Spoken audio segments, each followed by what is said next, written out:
manantitra ny araba indray tonga klasy tonga vavy tonga soa ato anatin'ny fampahalalam-baovao eto amin'ny fahita lavitry ny MBS ary manasanao hanaraka izany hatramin'ny farany.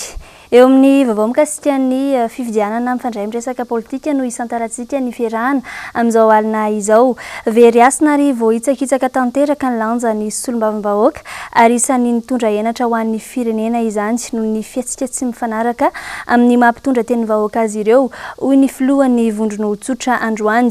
Maro tamin'ireo mpifidy no disy fanantenana indrindra fa tamin'ireo solombavambahoaka izay nilatsaka tamin'ny anaran'ny tenany manokana na dia ao anatiny antoko aza. Mariky ny tsy fanajana ny rafitra mifehy antoko no mahatonga izany hoy hatrany ny filohan'ny vondrono tsotra. Arahantsika ny antidin'izay teo amin'ny sariny Mathieu Princy. Tsikaritra tamin'ireo solombavambahoaka farany teo fa vohitsakitsaka tanteraka ny maha-solombavambahoaka azy ireo noho ny tsy fahafehezana ny asa ka lasa manaonao foana. Etsekilany misy amin'ireo solombavambahoaka no nirotsaka ho kandida amin'ny anarany manokana tamin'ity fifidianana ity na dia ao anatin'ny antoko aza. Izany anefa no midika fa misy tsy fankatoavana ny foto-kevitra sy ny rafitra mifehin'ny antoko. Raha izay no mitranga dia lasa fialokalofan'ny gabraraka sy ny asa maloto ny fanaovana politika hoy ny filohan'ny vondron'olon-tsotra. Efa be lehibe ny lesoka teo aloha satria maro atsika ny disy fanantenana satria tsy ny rehetrarehetra akory dia ratsy daholo ny tena hoe tsy nanao ny andraikitra ny solombavambahoaka teo aloha nisy ny namitadidiny fa kosa lasa tena mialatsiny amin'ny fitenenana fa lasa toerana ohatran'ny hoe fivarota-tena ilay izy ary mivarotra fanahy mihitsiny ary fialofakalofana lasa fialokalofana ny asan-jiolahy sy ny gabraraka sy ny asa maloto zany le izy dia any ka anisany anankiray natonga famotehana amin'izay hoe ara-toetsaina politika izay teto Madagasikara izay nitarika fahasorenan'ny olona lasa fankalan'ny olona ny resaka politika ny fihetsika ataon'ny solombavambahoaka tamin'izany fotoana izany mariaka etona fa za tsy miteneny rehetrarehetra fa nisy apahany ihany ary izay indrindra nanaovana antso amin'ny vahoaka hoe ataontsika ahoana moa tsika vahoaka olon-tsotra olom-pirenena malagasy ahoana no andeha hifidy andreny olona reny raha toka olona rafitra misy azy ao anatin'ny antokona fiarahamonina misy azy ary tsy voajany ny fitsipika fifampihezana. Araka izany dia manao antsoavo an'ny vahoaka rehetra ny vondron'olon-tsotra mba ahay safidy tsara. Hafa ihany koa ny kandida voavolavola tao anatiny antoko. Mahay tsika vahoaka mijery mametraka fitokisana fa eto izahay izay tsy manameloka ny safidiny hafa fa kosa mametraka hoe tsy hoe rehefa anatin'ny antoko koa dia tsara daholo fa io le hoe fitaratra manahoana mipitarika azy ny lohan'ny mpanorina an'ilay antoko mipitarika amin'ilay antoko ny filohan'ilay antoko ary izay mahatonga ny mbola resy lahatra izay vote dia natao anohana aloha hatramin'izao. Ary amin'ny mampanohana anay izay dia eto izahay dia manambara hoe hafa ihany izany hoe kandida izay voavolavola ao anatin'ny antoko toy ny ataon'ny Flora Valomanana marina fa naingany amin'ny bazy izy ireny misy ny demokrasia fa reny koa na eo ara fandanian'ny bazy azy dia tsy maintsy nisy ny fanampiana sy ny traikefa formation izay omeny Flora Valomanana azy ireo amin'izao izy maha-kandida zao. Ho an'ny antoko tima manokana ireo olona efa neken'ny mpikambana eny fotony fa mahavita ny asany amin'ny maha-solombavambahoaka ary nankatoaviny ireo biraon'ny antoko sy ny filompanorina izany no narotsaka ho kandida tamin'ny anarany antoko tima. Ary efa saika tonga nanatitra ny antota taratasy firotsako vidina eny anivony ovek daholo ny ankamaroany izy ireo. Fa ny sabotsy lasa teo kosa no nametraka ny antota taratasy amin'ny maha-kandida solombavambahoaka azy amin'ny bororitany faefatra ny kolonely Emilien Ramboasalama izay atolotry ny team K25. Nanamafy moa ity kandida ity fa ny lisitra izay tariny ihany no nahazo ny tsodrano avy amin'ny filompanorina ny antoko sy ny team K25 ao amin'ny bororitany faefatra. Tatitra ny andindin'izay Germaine Menjanary. Tafapetraka ny farany herinandro teo ny antota taratasy firotsako fidina ho an'ny kandida solombavambahoaka avy amin'ny vondrona team K25 ao amin'ny boroboritany faefatra commune Antananarivo renivohitra. Mitarika izany lisitra izany ny kolonely Emilien Ramboasalama faharoa ao amin'ny lisitra kosa Andriamato Landry izay lehibe ny tsena ao Anosbe miaraka amin'ny mpisolotoerana roa. lisitra avy amin'ny vondrona ty maka 25 izay efa nazotsodrano avy amin'ny flot national ny antoko tiako i Madagasikara Andriamatoa Marc Ravalomanana. Ny sabotsy teo no nampafantarina ireo mpikatroka avy amin'ny vondrona ty maka 25 ao amin'ny boriboritany faefatra ireo teny namotana. No amafisiny candidat loa lisitra colonel Emilien Rambosalama fa ny lisitra izay tarihiny ihany no avy amin'ny vondrona ty maka 25 ao amin'ny boriboritany faefatra. Nahazo ny tsodrany mpitarika nasionaly ny ty vondrona antoko ity dia Andriamatoa Marc Ravalomanana. Maro miresaka mandeha avizina eto amin'ny boriboritany faefatra hatramin'izao fa tsy misy candidat ofisialy natoko ty maka 25 eto amin'ny boriboritany faefatra. Tsy marina izany fa mety nampisavorovorona ny sain'ny mponina fotsiny ary tsy indrindra isika ato amin'ny atoko tima ato amin'ny boriboritany faefatra.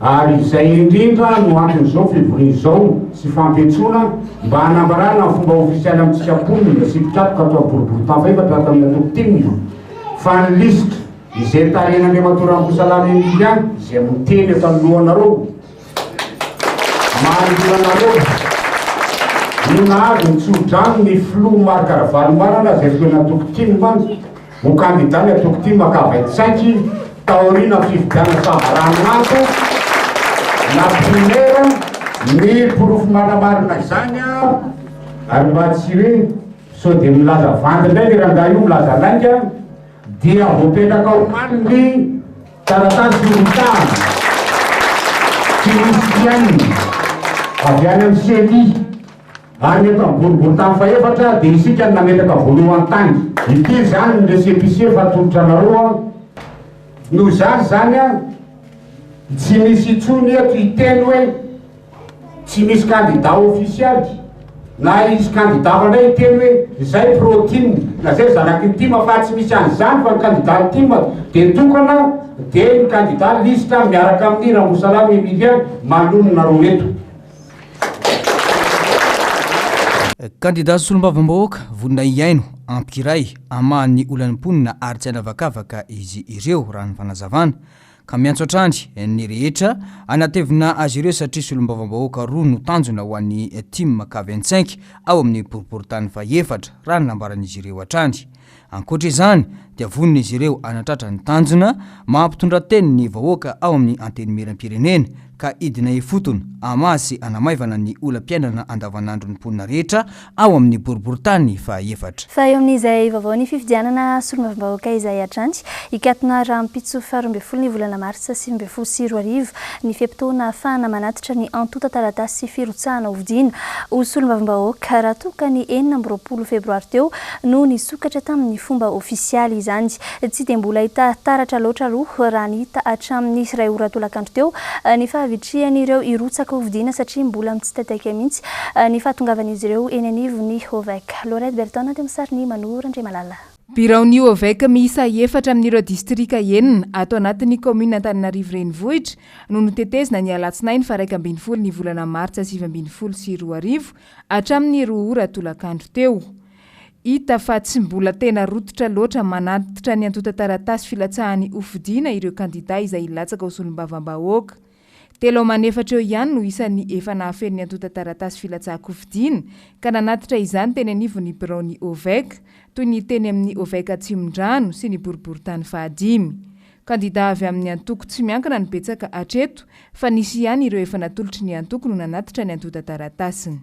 Ho anay Atsimondrano zany amin'izao lera amin'ray sy fefan'izao androany andro alohan'ny farany ametrahana ahafahan'ireo candidat mametraka ny antota taratasiny dia anankiroa zao aloha ny tany antota taratasy efa voaray anay hatreto any hoe candidat indépendant anankiroa no voaray anay hatreto. Vinavinaina eo amin'ny anankifolo angamba aloha eo ny isan'ireo candidat tena hoe tonga matetika eto aminay mikarakara an'ireo antota taratasy fa misy moa any ambadika any tsy fantatra efa hoe mavita ny antota taratasy izany fa me mbola manana samy rapitso izy ahafahana manatitra anazy. Ho an'ny eto anivon'ny boriboritany fahadimy n'Antananarivo dia hatramin'ny sokafany tamin'ny 26 février tamin'ny 6 ora maraina teo ka hatramin'ny ora izao tenenako izao dia candidat anaky telo zay nefa nametraka antota-taratasy. Ny fanangonana ny antota-taratasy takina no isan'ny mampanano sarotra ny kandida amin'izao, ankoatra ny fahalafosan'ny vola aloha ho sandan'ny firotsahana araka ny vaovao. Iray ihany no teny amin'ny boriboritany faha-efatra hatramin'ny maraina teo nanatitra ny antota-taratasy filatsahany hofidiana, raha tsy mbola nisy nanatitra kosa ny tao amin'ny boriboritany voalohany.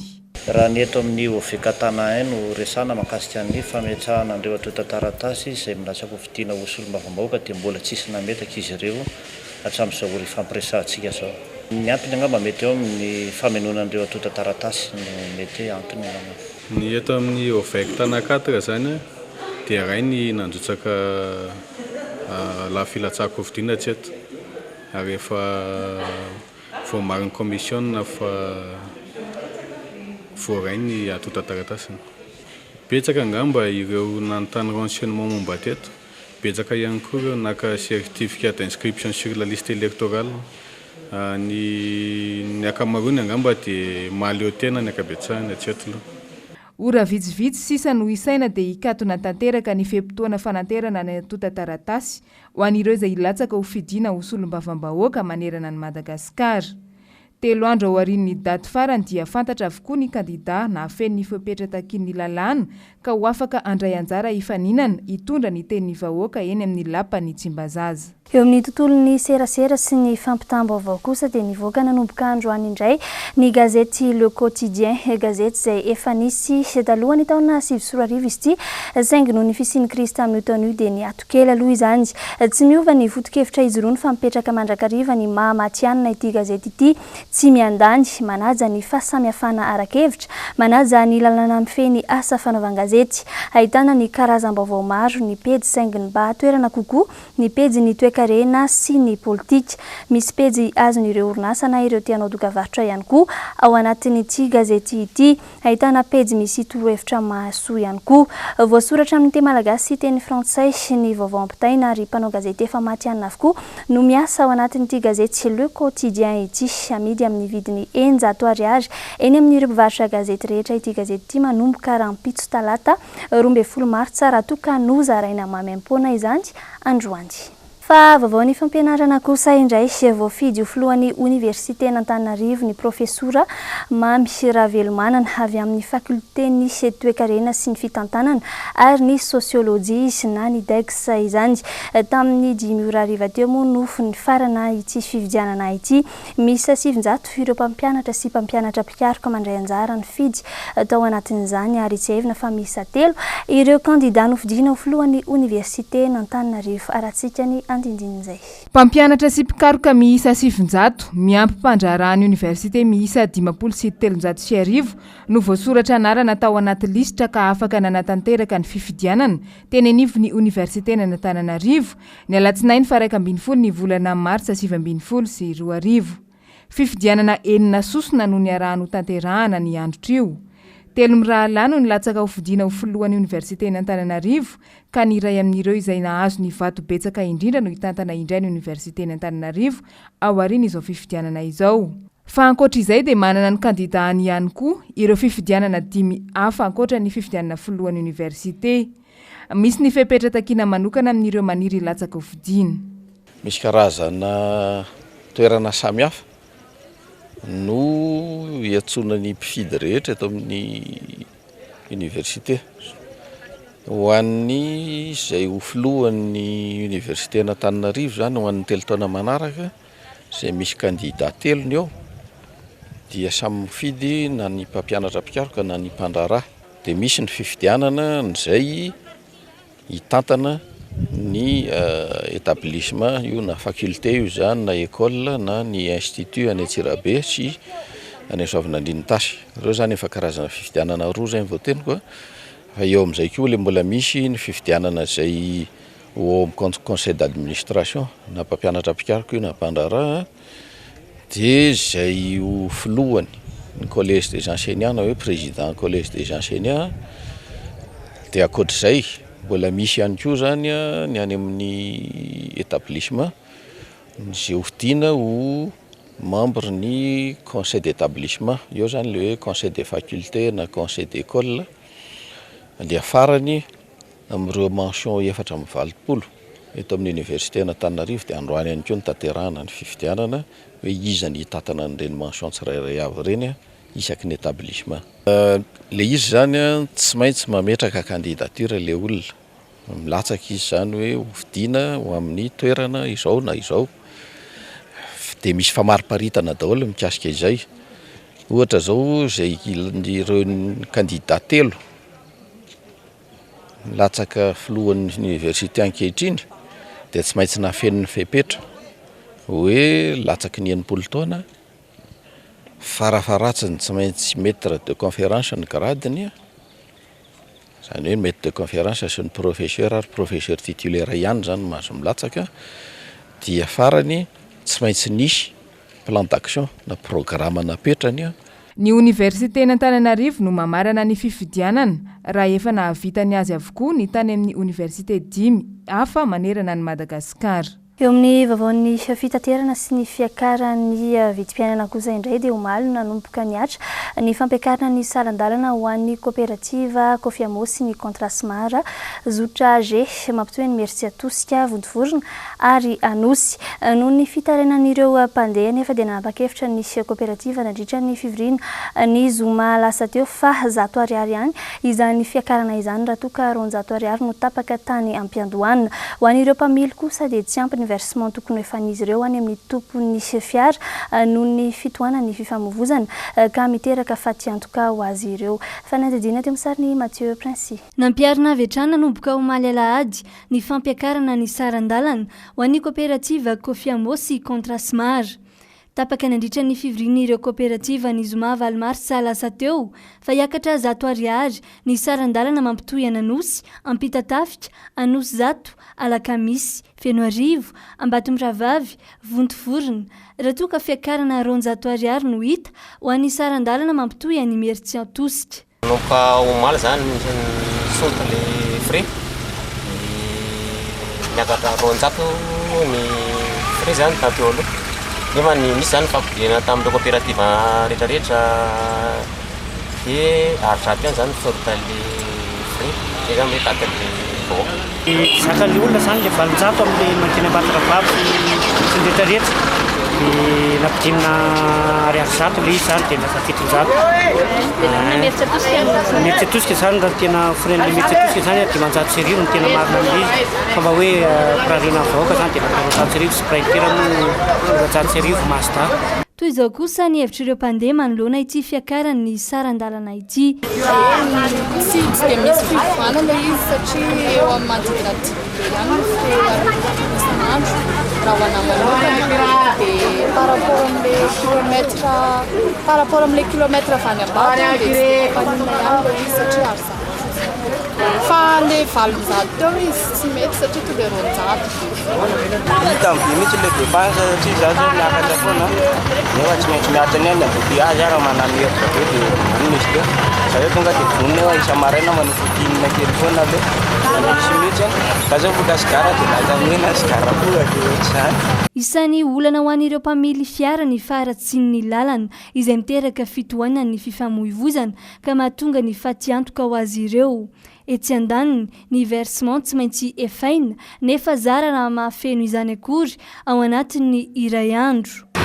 Zay zao farany tena be dibe mahavita tour eto tour telo zany hoe tena malalaka zany lalana matombo mahavita tour efatra dia 290 sy ray alina no zay voyage makany gasoil nefa 9 sy ray alina tena fa vola 200 izany mitombona dia zana aloha tena izana hoe zana mba fenoana dia amin'ny 9 alina vao mody amin'ny 9 alina vao mody dia mba mahafenoana satria tiana le asa zany dia mba zana mba fenoana amin'ny volan'olo. Efa nisy fotoana ve tsy nahafeno versement? Tena be dibe efa dibe mihitsy.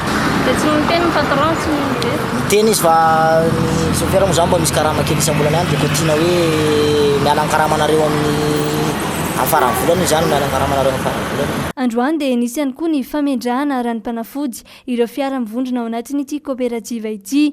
efa fanao isaky ny telo volana ny toy izao mba hamonoana ireo bibikely na otrikaretina mety tafatoetra ao anatin'ny fiara.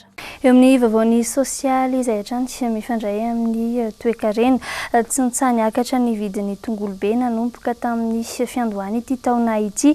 Ahitana fiakarany 300 ariary hatramin'ny 700 ariary isan-kerinandro izany. Antony mahatonga io fiakaram-bidy io ny fahasimban'ny vokatra tamin'ity taona ity noho ny faratsin'ny toetrandro any amin'ny faritry Talatan'ny Volonondry izay mpamokatra sy mpamatsy tongolo amidy eto Antananarivo. Mianaraka izany ny entana alain'ireo mpivarotra sy ny vidin'ny mpanjifa eny an-tsena. Harantsika ny andindin'izay teo amin'ny sariny Mathieu Prince Atrany. Miakatra isan-kerinandro ny vidiny iray kilao amin'ny tongolo be eny an-tsena amin'izao fotoana izao noho ny fihenan'ny famokarany vokatra io tamin'ity taona ity. Raha toa ka 2 ariary ny iray kilao tamin'ny volana janoary, efa tafakatra 3 ariary hatramin'ny 703 ariary izany amin'izao fotoana izao. Samba ny vomba nisy fiakarana be toy izao ny tongolo be, hoy ireo mpamongady teo amin'ity tsena nanosy be ity. Nanomboka tamin'ny janvier février hatramin'izao zao no miakatra isan-kerinandro. Tamin'ny janvier zao izy efa nanomboka 10 000, dia miakatra 12 000, dia miakatra 12 500, dia zao izy miakatra 15 000 mihitsy nakamba. Na tonga n'izy miakatra zany tamin'ity tsisy tongolo mihitsy fa simba ny avandra zany no tongolo tamin'ity dia tsy dia nisy tongolo mihitsy tamin'ity. Hatramin'izay ny tongolo moramora ihany tamin'ity zany izy le simba ny avandra dia tsy dia betsaka ny simba, izay no tonga le tongolo lafo tamin'ity. Noho izay falafosan'ny tongolo izay dia niena avroendy ny entana alain'ireo mpamongady any amin'ireo mpamokatra, satria malaina ihany koa ireo mpanjifa ividy ity vokatra ity noho izay fiakarany tsy mitsahatra izay. Katra tsy vidy kely isan-kerinandro tongolo tamin'ny 700 300 isan-kerinandro. Karapito zao mety hiakatra kely ndraiky. Taloha zay maka taonina ray sasany, dia taonina zao lasa taonina ray. Arakaraka. Tsy ireo mpamongady ihany anefa mitaraina manoloana ity fiakaran'ny vidin'ny tongolo be ity, fa ireo mpanjifa ihany koa, indrindra fa ireo izay mbola hivarotra izany. Ho an'ity iray mpianakaviana ity izao, 10 ariary ny fakan'ny iray kilao amin'ny tongolo be tamin'ny volana septambra ary niakatra ho 3 ariary izany ankehitriny. Raha toa ka 100 kilao ny entana alaindy ety amin'ireo mpamongady teo aloha dia niena ho 30 kilao izany. Tongolo zany tamin'ny novambra, desambra iny mbola mosa. Zany 20 latsaka izy. 20 na arivo teo farany lafo. Fa rehefa février sy marsa ity izy tena misongotra mihitsy. Isy atao izy misongotra foana février sy marsa tamin'ity izy tena niopapana fisondrotana. Aloha 100 kilao zao 30 kilao sisy. Ankoatrany mahakora mitondra hanitra ho an'ny sakafo ny tongolo dia mitondra vokatsoa ho an'ny vatana ihany koa izy, indrindra fa ho an'ny vehivavy. Ahitana soufre sy vitamine C ao anatin'ny tongolo be. Ireo singa roa ireo no miasa manala ireo tasina velan'ny mony. Tsy vitan'izay fa manadio ny ratra ihany koa izy ary raha ho an'ny volo manokana dia manala angadrano ny ranona tongolo be ary mampaniry volo aingana ihany koa. Lafim-baovao hafa kosa indray eo amin'ny trangam-piarahamonina Vato-Kwartsa 570 kitapo milanja 30 taona indray no tratrin'ny teo anivo ny polisy misana ny arena Kibontandy ny herinandro lasa teo araka ny loharam-baovao izay voarainay androany tany amin'ny distrikta Ambositra moa no nahatratrarana ireo vato ireo angom-baovao ny Noro Fitiavana. Vato-Kwartsa 570 gony milanja 30 taona mitentina 2 miliara ariary notrateky ny polisy misana ny arena Kibontandy tamin'ny herinandro teo iny. Raha ny vaovao voarainay androany tany Ambatofinandrana no niainga ireo vato ireo ka fiara lehibe mpitatitra entana miisa 2 no nitondra izany. Atao amin'ny distrikta Ambositra tany Ivato kosa no natratehaka ny vato. Tsara nefa mampafantatra fa tsy nisy ny taratasy mazava sy ara-dalàna milaza marina ny antony nitondrana ny ireo vato ireo. Arak'izao zava-misy izao manjaka ny endrika tsy fanarahan-dalàna, eo koa ny fanondranana ny harem-pirenena antsokosoko eto Madagasikara. Marina fa Ambatofinandrana no anisan'ny faritra mena tena ahitana izay trangana fitrandrana miompampana izay. tsy voazao mantsy no nandrenisana tranga toy izao teto amintsika fa efa atramin'izay tsikaritra kosa fa atramin'ny fiandohan'ny taona vaovao 2024 no tena nahazovahana io tsy fanarahan-dalàna io sy ny fitrandrana ny arem-pirenena antsokosoko tsy aivina tamin'ny tapabolana teo zao avato kristaly amantaonina no entina camion izay tsy nisy taratasy mazava sy ara-dalàna no trateaky ny polisy tao ivato ihany koa. Vaovao hafa kosa fiara 305 iraindray nanao loza mpifamoivoizana tao Iazo Lava ny maraina teo raha ny fanazavana dia vokatry ny tsy fitandreman'ilay mpamilitsy ity fiara ity natonga izao loza izao nisy ihany koa moa ny fiara Toyota Simba noho izay fifandonana izay Germain Menjanary no mitatitra ny andinjiny izay. Nanao sesilany ny loza mpifamoivoizana teto Madagasikara tato ato izay ary matetika dia vokatry ny tsy fitandremana na ny fanaovana antsirambina eny ampamiliana fiara avokoa no mahatonga izany. Ny maraina teo dia fiara 205 iraindray no nanao loza mpifamoivoizana tao Iazo Lava amin'ny lalam-pirenena fahafito iny. Raha ny fanazavana izay voaray tamin'ireo izay nanatry maso ity loza ity dia maika isongona fiara teo alohany ilay fiara 205 kanjo ny fanehitra tampoka tamina fiara Crafter sy Toyota. Vokany betsaka ny naratra no ny fifandonana mafy teo amin'ny rotonta saingy tsy nisy kosa ny ainana fohy. Tokony hitandrona ny rehetra indrindra fa rehefa mamily fiara satria ny loza tsy mampiomana. Efa misy raha teo ny lalàna izay mivoaka mahakasika ny afanganam-pandeha sy ny lalàna izay mamaritra ny fifamoivoizana ka tokony samotandremana avokoa. Omaly ihany koa mantsy dia tovavy misa 4 no nidomina fiaran'olon-tsotra tao Toliara Antampo-tanàna. Raha araky ny angom-baovao izay natao dia avy nisotro ny mpamily ilay fiara ka mamo ary dia nifoaka sy nandona ireo izay nahitsy azy teny andalana. Loza izay hita fa noho ny tsy fitandremana tanteraka. Efa eo ampelantanana mpitandro filaminana kosa ny makasika ity rara ity. Etsy ankilany dia fantatra fa anomboka iverina andray ny asany amin'izay ny polisy ny lalana na ny polisy de la route amin'ity herinandro ity. Raha ny fanazavana izay voaray ko dia andrasana ny mety ho vokatra amin'izany. Eo amin'izay vaovao izay hatrandro fa isitaka kely hoany ivelany sika mikasika ilay loza mpiara-manidina fiara-manidina iray avy amin'ny kompania Ethiopian Airlines mampitohy ny Addis Abeba sy Nairobi no ny anjera omaly maraina Boeing izay nitondra mpandeha 720 raha ny vaovao nampitain'ny mpitondra teny ity kompania ity dia tsy nisy avitra avokoa ireo mpandeha misy 720 ireo. Andeha rahantsika raha ny fanadina eo sary ny France 24.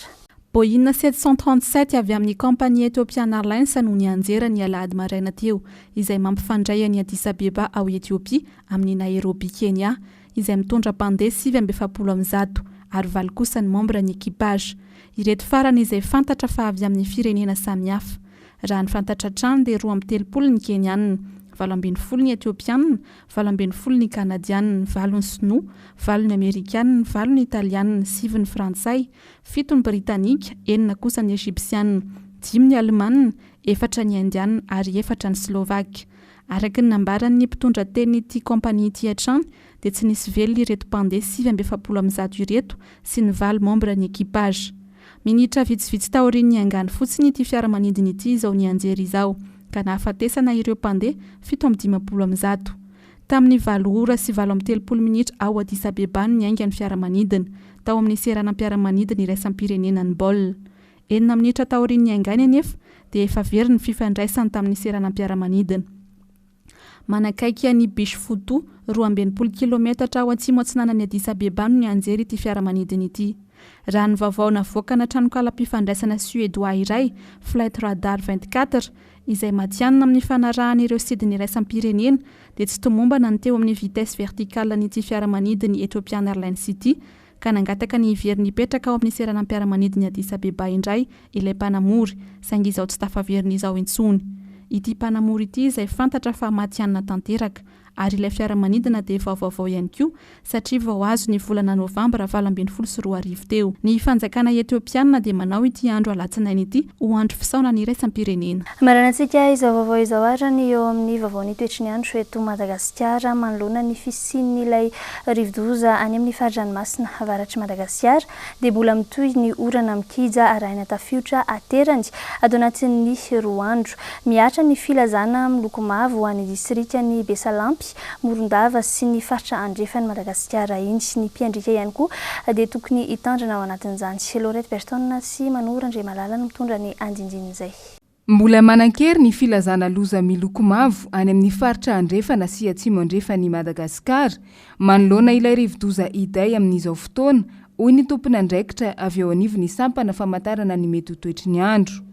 Na dia kely aza ny mason'ity rivo-doza ity dia mahery vaika kosa ny rivotra andesiny any an-dranomasina any ka ampitandremana ny mpiantsambo jiaby tsy handeha hiandrika aloha ato anatin'ny 2 andro. 2 andro angamba ny loha no voakasika an'ilay rivo-doza tsy amin'ny canal de Mozambique, rivo-doza Idai raha ny 420 lasa aloha nahitana fivoarana goavana cyclone tropical izy maraina zao fa ny mahatsara azy kely dia kely ny aben'ity rivo-doza ity dia ny rivotra mafy hoentiny saika any an-dranomasina daholo no ahitana azy fa tsy dia tena voakasika loatra ny morontsirakitsika. Zay ny antony nitazomana ny filazana ho filazana farany ambony ho filazana miloko mavomavo ho an'ny distrika anankitelo mandrafitra ny faritry Melaka, Besarampy, Maintirano ary ny distrika Antsalova.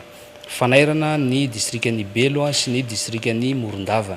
Vinavina ho an'ity rivo-doza ity manomboka zao zany satria ny sary farany nanalizena teo zany dia efa ahitana indication fa manomboka mikisaka miadana izy miataka morontsirakitsika vinavinaina ikisaka makany Mozambique izy ary mety mipaka ny tandenda any amin'ny fisasan'ny herinandro diavintsika ity. Zany hoe ny any an-dranomasina zany mila mitandrina mafy aloha tsy miandrika mihitsy ao anatin'ny 2 andro mandra-palasa nyity rivo-doza ity satria ratsy dia ratsy ny toetrandro manomboka any amin'ny morontsiraky Mahajanga ka hatraty Morondava.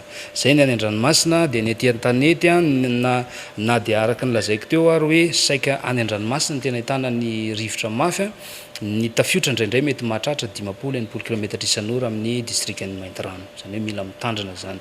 Ny farany any rotsakorana tamin'ny 2 andro lasa efa maheriny rotsakorana tokony ho azo volana marsa no nirotsaka tamin'ny faritry Melaka. Zany hoe ny dikan'izay dia atahorana fiakaran'ny renirano. Mila mitandrina ihany koa ny mponina manoloana an'izay zavatra izay.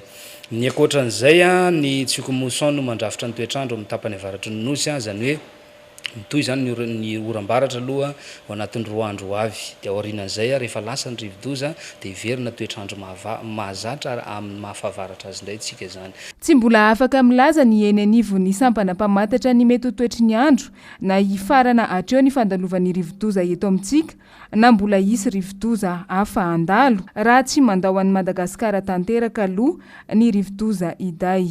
Mbola sarotra ny ilaza hoe efa hiala tsikelikely amin'ny fahavaratra ve tsika satria rehefa lasa mihitsy ity rivo-doza ity dia ny firafitry ny toetrandro eo no ahafahantsika mijery hoe efa hiditra fararano ve tsika ato sa mbola hijanona fahavaratra. Raha ny zava-misy araka ny vinavina ihany dia mbola atao anatin'ny fotoam-pahavaratra aloha isika eto Madagasikara amin'izao fotoana. Dia izany koa no entiko mamarina ny fampahalalam-baovao tamin'ity alina ity mankasitraka anao nanaraka izany hatramin'ny farany manome fotoananao indray ny sampana fampahalalam-baovao amin'ny rahampitso veloma tompoko.